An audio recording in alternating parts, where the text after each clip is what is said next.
So I want to share today on types of spiritual darkness, spiritual blindness.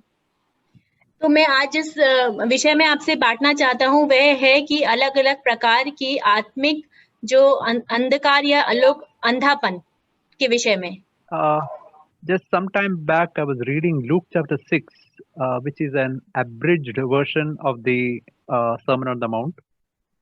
तो थोड़े समय पहले मैं पढ़ रहा था लूका का 6वां अध्याय, जो कि पर्वत पे जो संदेश है उसका ही एक रूप है। After giving all the instructions in that portion, Jesus is telling some examples at the end portion of Luke chapter 6. तो वहां पर पूरा जो यीशु मसीह उस जो संदेश है उसमें सबको इंस्ट्रक्शन दे रहे हैं, मतलब बातें समझा रहे हैं और बाद में कुछ उदाहरण दे रहे हैं। This example is famous, the wise man and the foolish man. That is famous. That is what Jesus said at the end of the Sermon on the Mount. तो यह जो उदाहरण है ये बहुत ही प्रख्यात उदाहरण है। यह उस समझदार पुरुष और एक जो बुद्धू पुरुष है उसके विषय में है और लोग बहुत जानते हैं इसके विषय में। So we can see here the importance Jesus is giving is not for understanding these things or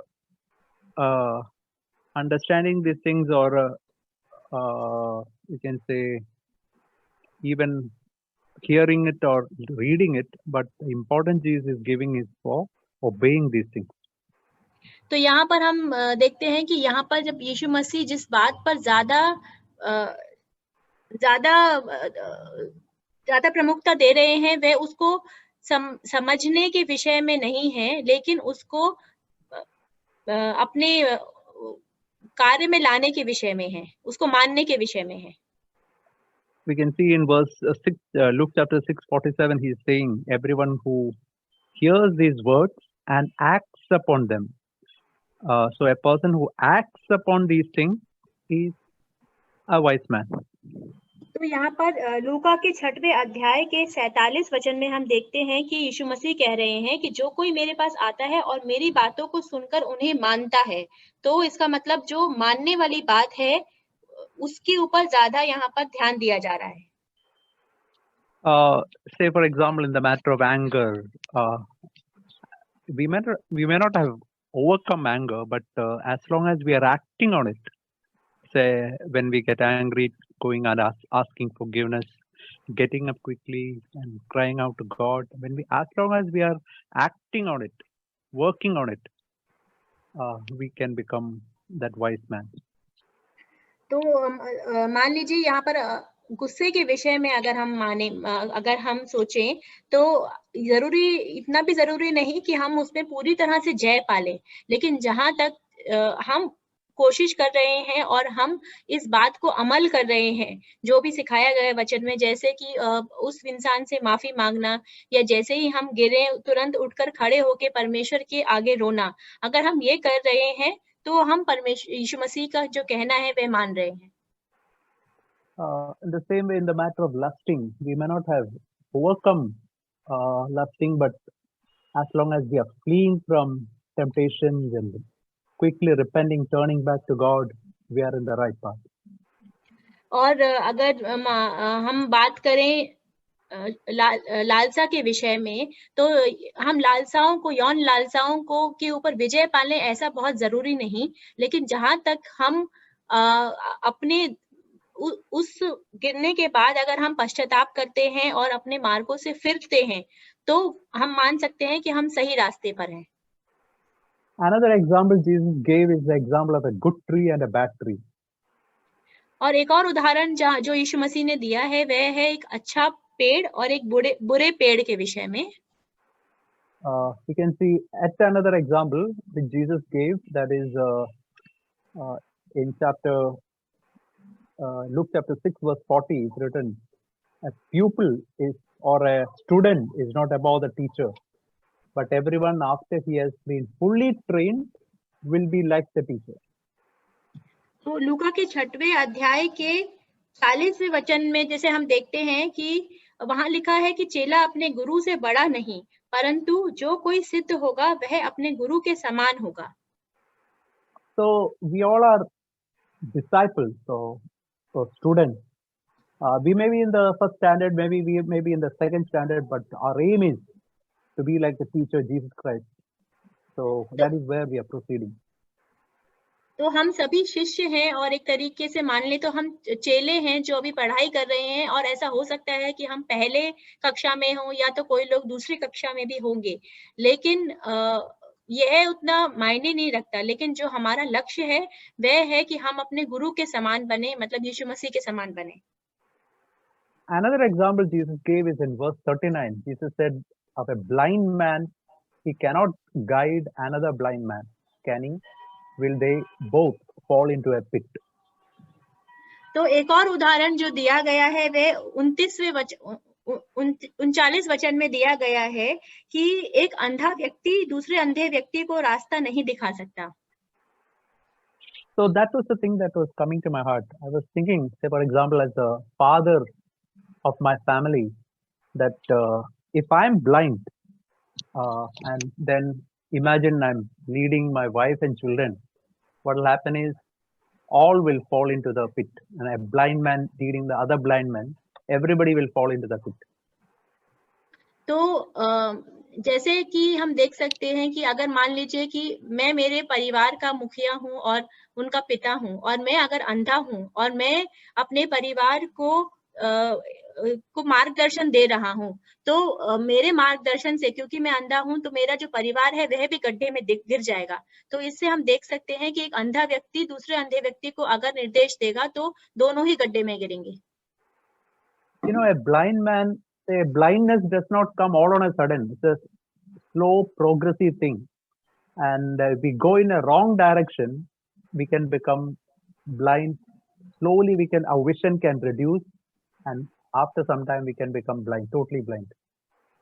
तो जो ये अंधापन है वह अचानक से नहीं आता, वह ऐसा है कि अगर हम गलत दिशा में जा रहे हैं तो धीरे धीरे जो हमारी नजर है वह कमजोर होगी, और ऐसा अंत में होगा कि हम पूरी तरह से अंधे हो जाएंगे। I was thinking about what Jesus said in the Sermon on the Mount. If I don't take these matters seriously, if I take them lightly, if I think that sin is not such a serious thing, but I take sin lightly, then what can happen is slowly my vision can reduce, and I can be on my way to spiritual blindness.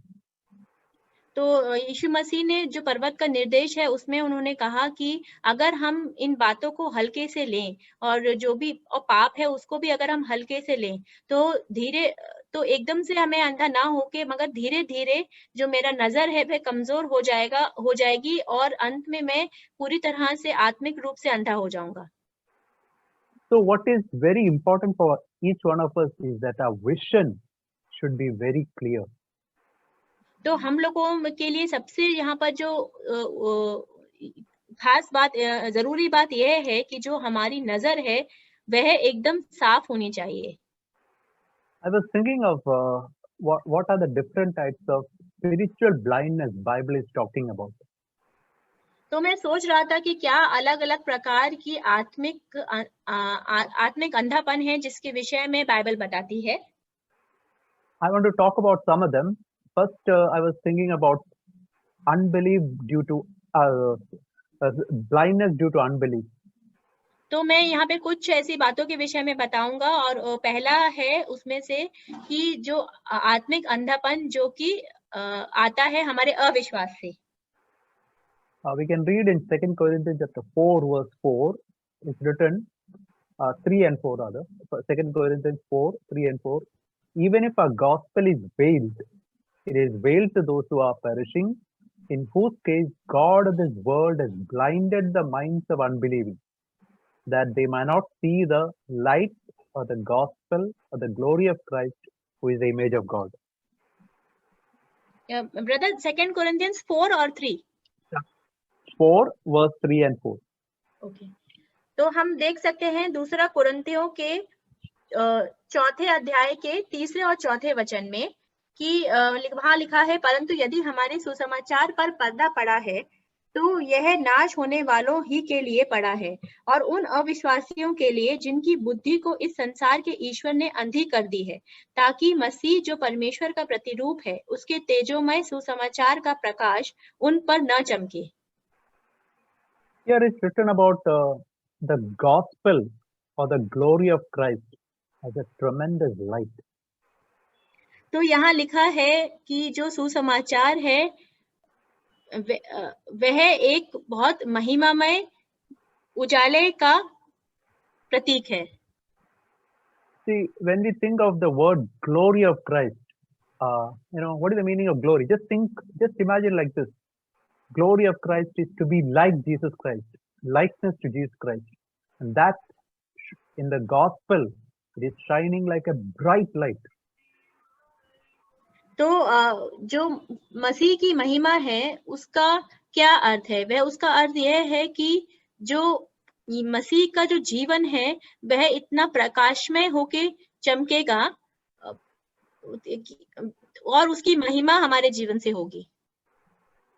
So just imagine 1000 watts bulb is shining somewhere, and if I can't see that very clearly, or if then we can say that my vision is not clear.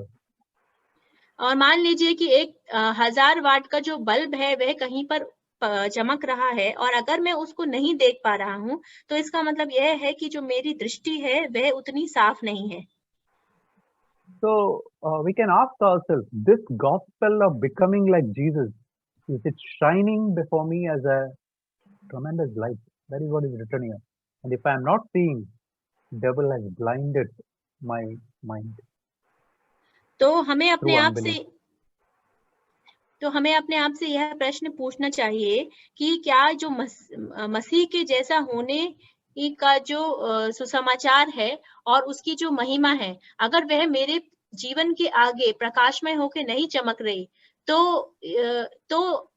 तो इसका मतलब यह है कि जो शैतान है उसने मुझे अंधा कर दिया है और मुझे अंधा कर दिया है। So I was thinking that it is faith in God, faith in God's word, faith in what Jesus said is the thing that makes my vision clear. And when I don't put my faith in what Jesus said, then blindness sets in. तो जो मेरा जो विश्वास है जो मसीह के शब्दों पर है और उसके वचन पर है, उसके द्वारा मेरा जो आत्मिक दृष्टि है वह अच्छी होगी और मैं उसके द्वारा ही अपने जीवन में मजबूत बनूंगा विश्वास के द्वारा। I was thinking of it's written in of the Israelites. It's written in Psalm 106, and there's a verse, Psalm 106 and verse 24. It's written of the Israelites that they despised the pleasant land and they did not believe his word. तो भजन संहिता 106 के 24वें वचन में ऐसा लिखा है कि उन्होंने मन भावने देश को निकम्मा जाना और उसके वचन की प्रतीति न की। यह इजरायलियों के विषय में इस वचन में लिखा है। So we know that when the Israelites reached the place called Kadesh Barna, they sent the spies to the land of Canaan, and they came with a good report that is a wonderful land, huge fruits and land flowing with milk and honey. तो जब Israel के लोग एक जगह थी जो Kadesh बर्निया नाम की वहां पर पहुंचे थे तब उन्होंने जासूसों को कनान देश में भेजा था देखने के लिए कि वहां का जमीन कैसी है और उन जासूसों के द्वारा उनको यह खबर मिली कि वह जो जगह है वह जो स्थान है वह बहुत ही अच्छा है जहां पर दूध और हनी और मध जैसी चीजें बहती हैं। And but they said there are giants, huge giants there in that land. मगर उन जासूसों ने ऐसा बताया कि कनान देश में बहुत ही बड़े-बड़े प्रकार के लोग हैं। Except Caleb and Joshua, all others, and even the whole army, I mean, whole people of Israel, they said, let's make another leader and proceed back to Egypt. तो सभी लोगों ने बताया कि वहाँ के जो लोग हैं वह इतने भयभीत करने वाले हैं सिवाय केलेब के और जोशुआ के, और उन्होंने जो बाकी के जो जासूस थे उन्होंने यहाँ तक बोला कि हमें, और सारे इजरायली भी ये बात बोल रहे थे कि हम लोग अपने लिए दूसरा कोई नेता नियुक्त करेंगे जो हमें दूसरे स्थान पर लेके जाएगा, वापस लेकर जाएगा. He will take us This back, no, is brother? of this, yeah, Yeah. go back to Egypt. Yeah. Yeah. So when they saw these armies, I mean, when they saw these giants, their heart was so, we can say, filled with fear and unbelief that they were ready to go back to their old life of slavery. तो जब इन जासूसों ने इतने बड़े-बड़े भयभीत करने वाले लोगों को देखा तो उनका हृदय इतना भयभीत हो गया कि वो लोग, उन लोगों के मन में अविश्वास आया, इतना अविश्वास कि वे लोग वापस उस अधीनता वाले जीवन में जाने के लिए तैयार थे. So that is how they despised this land. What God wanted them is, in spite of these giants, God wanted them as Joshua and Caleb. Uh, for them, actually, these are like just food or bread. Because of God, we can conquer them, and they are our bread. That is what Joshua and Caleb said. But other people, because of unbelief, could not see that. तो सिर्फ Joshua और Caleb ही थे जो कि इन बड़े-बड़े जो giants थे उनके लिए बोल रहे थे कि ये हमारे लिए तो कुछ तुच्छ लोग ही जैसे हैं और ब्रेड के जैसे हैं, जिनको और बाकी जो लोग थे वे अविश्वास के कारण इन लोगों से भयभीत हो रहे थे. So that is exactly what can happen to us also. When difficulties come our way, trials come, difficulties come, and that time our heart can shrink and heart can be filled with unbelief. And there is where God wants us to have faith in Him, confidence in Him. तो ये बात हमारे साथ भी हो सकती है कि जब मुश्किल समय हमारे सामने आए तो अविश्वास हमारे हृदय में आ सकता है, मगर ऐसा परमेश्वर नहीं चाहते. वो चाहते हैं कि हमारा विश्वास उनके ऊपर हो. We can see in Hebrews chapter 10, this verse, if you read from 32 onwards, I'm not reading all the portion, I'm just telling. Here it's written of what some Hebrews Christians had to go through in their life. तो यही बात लिखी है इब्रानियों के 10वें अध्याय के 32वें वचन से लेकर कि कुछ जो मसीही लोग थे उनको कितना कुछ सहना पड़ा था अपने जीवन में. We can see here that verse 33 says that they became a public spectacle through reproaches and tribulations. And it's written in verse 34 that some of their property was seized, and they had to go through many difficulties. We can see in verse 32 they endured a great conflict of suffering. They had to go through much suffering in their earlier life. तो यहाँ पर वचन 33 में ऐसे लिखा है कि उनकी इतनी निंदा की जाती थी. जो मसीही लोग थे शुरुआत में उनकी निंदा और उनको इतने क्लेश से गुजरना पड़ता था. 34वें वचन में ऐसा भी लिखा है कि उनकी जो संपत्ति है वे भी उनसे छीन ली जाती थी. और हम देखते हैं कि 32वें वचन में ऐसा भी लिखा है कि उनको बहुत ही ज्यादा पीड़ाओं से गुजरना पड़ता था. But then it's written in verse 35 that do not throw away your confidence in God, which has got a tremendous, great reward. लेकिन वहां पर 35वें वचन में ऐसा लिखा है कि अपना हियाव ना छोड़ो क्योंकि उसका प्रतिफल बड़ा है. That is the word for me. I was thinking that we can say many times, many difficulties, trials come our way, but the word is do not throw away your confidence. Confidence is another word for faith in this situation, because that confidence has got a great reward. तो यह वचन मैं मेरे जीवन में अपने लिए भी लागू करता हूँ। जैसे यहाँ लिखा है कि तुम अपना हियाव ना छोड़ो और मतलब आत्मविश्वास ना छोड़ो। तो इसका जो पर्याय है वह इस संदर्भ में यह भी है कि अपना हमें विश्वास नहीं छोड़ना है। जो हियाव है वह विश्वास के लिए हम उसको हम विश्वास के जैसे ही मान सकते हैं। तो यहाँ पे ऐसा लिखा है कि हमें अपना हियाव नहीं छोड़ना है क्योंकि उसका जो प्रतिफल है वह बहुत बड़ा है। What God was trying to teach the Israelites is God is sufficient for every problem that they face. तो परमेश्वर जो बात इजरायलियों को सिखाने की कोशिश कर रहे थे वह यह थी कि परमेश्वर उनके लिए पूर्ण है, किसी भी स्थिति के लिए, किसी भी मुश्किल के लिए। May whatever be the problem they face, God is telling them, I can solve it for you. तो कोई भी समस्या से वे गुजर रहे हों, परमेश्वर उनसे कहना चाहते थे कि मैं तुम्हारे लिए पूर्ण हूँ। I know in my own life, sometimes when I go through real tough situations, I know God tells in my heart.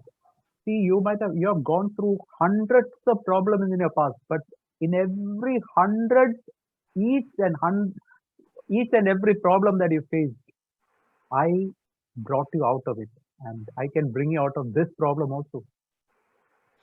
तो परमेश्वर मुझसे बात कर रहे हैं कि भले ही तुमने अपने जीवन में बहुत सारी मुश्किलों से तुम गुजरे हो और बहुत सारे तकलीफें तुम्हें सहन करनी पड़ी हो, मगर मैंने तुम्हें उन सभी से बाहर निकाला है। तो यह भी जो समस्या तुम्हारे आगे है, इस समस्या से भी मैं तुम्हें आगे निकाल सकता हूँ। And we can see in verse 36 what God is telling them is what you need is endurance or steadfastness, so that after you have done the will of God, you may receive what is promised. तो 36वें वचन में, इब्रानियों के 10:36वें वचन में हम पढ़ सकते हैं कि परमेश्वर बता रहे हैं कि तुम्हें धीरज धरने की आवश्यकता है ताकि परमेश्वर की इच्छा को पूरा करके तुम प्रतिज्ञा का फल पाओ। So endurance means keep at it, just continue fighting, continue as we heard about that wise man. Continue to act upon God's word. Don't give up your confidence. Continue to act on God's word, and as you do that, what happens is you can receive the promise. The promise is slowly you can be changed, and you can be more and more like Jesus Christ. तो यहाँ पर हियाव का मतलब यह है कि हमें निरंतर इस प्रयास को जारी रखना है, जो परमेश्वर के वचन में लिखा है उन बातों को मानना है, उस लड़ाई को लड़ना है और निरंतर यह करते रहने से क्या होगा कि हमारे अंदर जो प्रतिफल उत्पन्न होगा वह प्रतिफल होगा एक हियाव का प्रतिफल। If you read Hebrews chapter 3 and 4, 3 times this particular word comes. Today, if you hear his voice, do not harden your heart.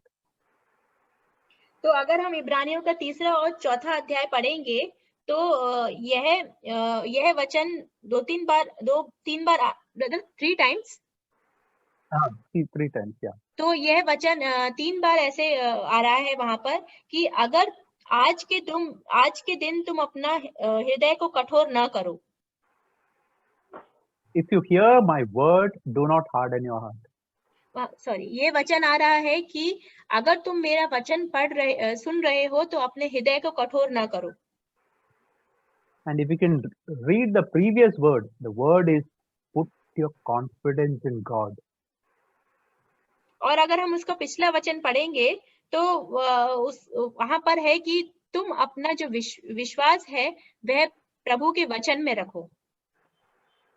I was saying that is the word God is trying to tell me every day. Put your confidence in God. Put your faith in God.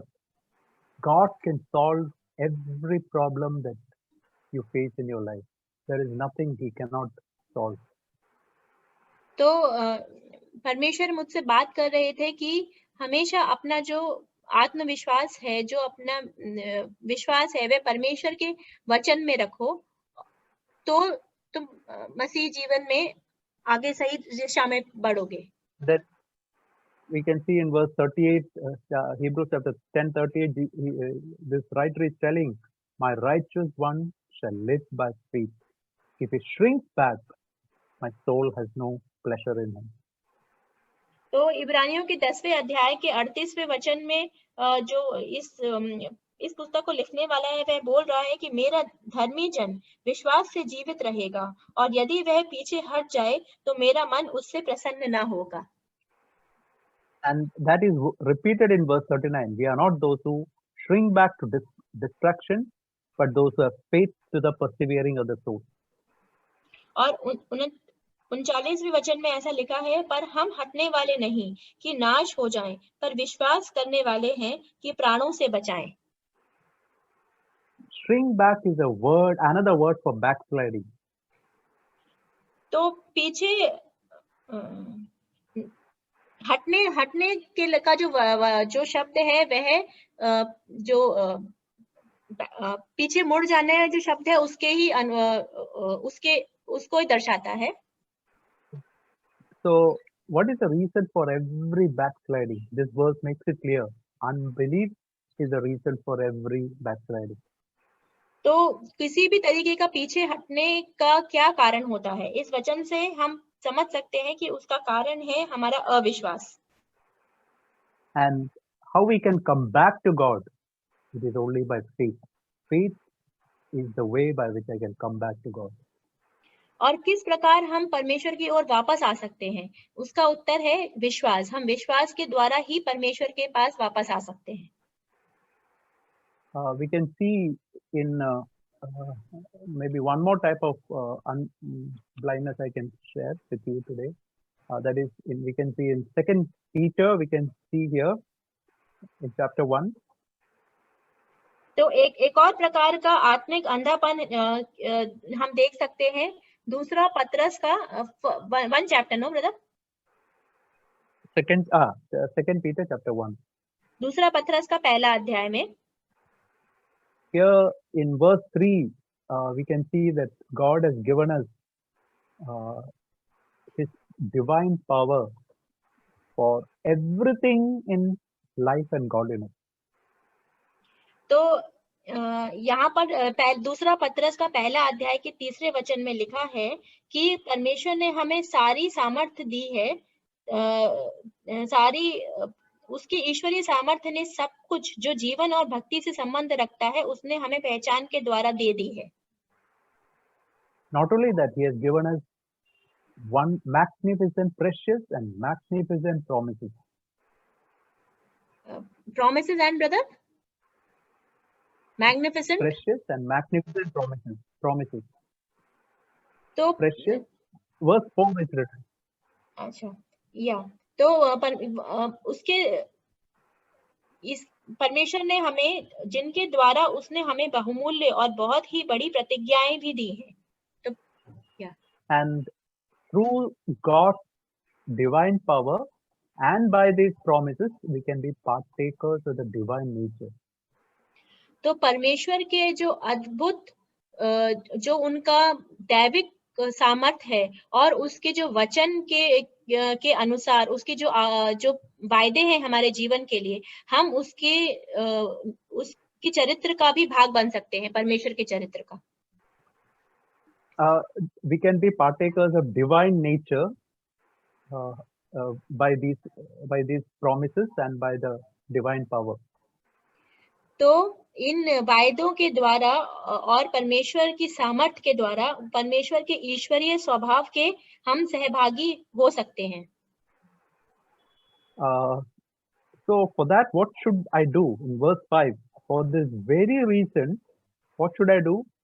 I should apply in my faith diligence. तो दूसरे पत्रस पहले अध्याय के 5वें वचन में ऐसा लिखा है कि इसके लिए मुझे क्या करना है. तो तुम इसलिए मुझे सारा प्रकार का यत्न करना है और विश्वास पर सद्गुण और सद्गुण पर समझ लाना है. So the first thing is diligence. I should have diligence to add to my faith, first of all, moral excellence.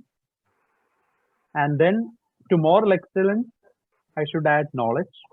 And to knowledge, I should add self-control. And to self-control, perseverance. perseverance, godliness, godliness, brotherly kindness, and brotherly kindness, Christian love. तो मुझे क्या करना है, इसी कारण तुम सब प्रकार का यत्न करके अपने विश्वास पर सद्गुण, और सद्गुण पर समझ, और समझ पर संयम, और संयम पर धीरज, और धीरज पर भक्ति, और भक्ति पर भाईचारे की प्रीति, और भाईचारे की प्रीति पर प्रेम बढ़ाते जाओ. So Peter is telling that if these qualities are increasing in you, then you are not an unfruitful Christian. You are your vision is very clear. तो यहाँ पर पतरस क्या बोल रहे हैं, यहाँ पर पतरस बोल रहे हैं कि अगर ये जो गुण यहाँ पर लिखे हुए हैं, अगर ये हमारे जीवन में बढ़ रहे हैं, तो हम एक अच्छे मसीही हम कहलाए जा सकते हैं. But if these qualities are lacking in our lives, then what is written is we can be blind or we can be short-sighted. तो अगर ये जो गुण है ये हमारे जीवन में कम है, तो हम आत्मिक अंधे भी हो सकते हैं, या तो हम अच्छे मसीही नहीं होंगे. So we can see that there is nothing in Christian life what can be called a stationary state. I mean, where I'm say 5 years ago, I'm there today also. No, either with these qualities I'm moving forward or I'm backsliding. तो जो मसीही जीवन है वहां पर ऐसा कहीं पे भी नहीं है कि जो स्थिरता वाला जीवन है. मसीही जीवन में या तो मैं हमेशा आगे बढ़ता जाऊंगा, या तो मैं पीछे की तरफ जाता जाऊंगा. So if these qualities are increasing, then my vision is clear. Otherwise, I'm slowly becoming a blind person. तो अगर ये जो गुण है ये मेरे जीवन में बढ़ रहे हैं, तो इसका मतलब मेरी जो दृष्टि है वह साफ है. नहीं, अगर ये बढ़ नहीं रहे हैं, तो इसका मतलब मैं आत्मिक रूप से अंधा हो रहा हूँ. And in verse 9, another reason for blindness is written. Another reason for blindness is I've forgotten the purification from my former sins. तो जो वचन 9 है, दूसरा पतरस 1 का वचन 9, वहां पर एक और कारण लिखा है आत्मिक रूप से अंधा होने के विषय में, और वह कारण है कि मैं भूल जाऊं कि जो भी मेरे पाप क्षमा किए गए हैं उनके विषय में. See, in one sense we have to forget about all the sins God has forgiven us, but there is another sense by which we have to remember with gratitude the innumerable sins Jesus forgiven us. तो यहाँ पर दो दृष्टिकोण है. एक दृष्टिकोण से तो मुझे भूल जाना है कि जो भी पाप मैंने मेरे पुराने जीवन में किए थे, मगर दूसरे ही दृष्टिकोण में मुझे मेरे पूरे मन से, मेरे पूरे हृदय से इतना धन्यवादी होना है परमेश्वर के लिए, इतना कृतज्ञता के पूर्ण परमेश्वर के उस दया को याद रखना है. I should never forget what a terribly dirty sinner I was in my life. तो मुझे ये कभी भी नहीं भूलना है कि मैं कितना गंभीर, कितना बुरा पापी था. And how many sins Jesus forgiven? As Paul is telling, he's telling, I am the greatest of all sinners. तो कितने सारे पाप परमेश्वर ने हमारे माफ किए हैं. जैसे कि प्रेरित पौलुस भी बोलता है कि मैं उन पापियों में से सबसे बड़ा पापी हूँ. So let us never, as that woman who came with that alabaster box, she was aware of the amount of sins she has forgiven, and she was so grateful to Jesus. And that is the heart that I should have always in my life. Great, tremendous gratefulness to Jesus for the innumerable sins he has forgiven me. That will preserve me from blindness.